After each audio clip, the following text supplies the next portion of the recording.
اور آپ کی اس نفرت والی لینگویج کو اگر کوئی اور مدد کر رہا ہے، کہیں اور سے اسپانسر کیا جا رہا ہے، کوئی عالمی طاقت، کوئی مقامی طاقت، کوئی اسلام آباد سے آپ کو سپورٹ کر رہا ہے، ان کو میں وارننگ دے رہا ہوں. دیکھیں، ہم 7 کروڑ لوگ ہیں، ہم مزاحمت کریں گے، ہم لڑیں گے، ہم کسی کو پرامن لوگ ہیں، پرامن لوگوں کو دیوار سے لگائیں گے، ہم آخری سانس تک. اب ہم وہ تو نہیں ہے نا کہ رات کو کلا بازی مار کے دوسری طرف چلے جائیں. ہم ڈٹ کے کھڑے رہیں گے، اور ہم نے بڑی بڑی ارغونوں، ترخانوں، مغلوں، انگریزوں، پورچوگیزوں سب کو شکست دی ہے، اور ہم وہی ہیں. آج کوئی پورچوگیز اور مغل، ترخان اور ارغون نہیں ہے. اس لیے اس خام خیال کو اپنے ذہن سے نکال دیں کہ آپ ہمیں کچل کے، ڈرامے کر کے، میڈیا چینلز مینج کر کے، اور پھر میڈیا پہ آ کر، سوشل میڈیا پہ آ کر لوگوں کو نفرتیں پھیلائیں گے تو ہم پیچھے ہٹ جائیں گے، بیک فٹ پہ چلائیں گے. حکومتیں بیک فٹ پہ چلی جاتی ہیں، عام لوگ نہیں جاتے. اور میں حکومت سے پوچھ رہا ہوں، خاموش کیوں ہیں؟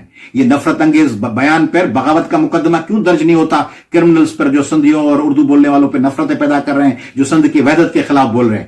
ان کے خلاف فوراً مقدمہ درج ہونا چاہیے قانونی طور پر، اور اردو بولنے والوں کے ساتھ اور سندھی بولنے والوں کے ساتھ جو بھی ناانصافی ہے اس کا ازالہ ہونا چاہیے.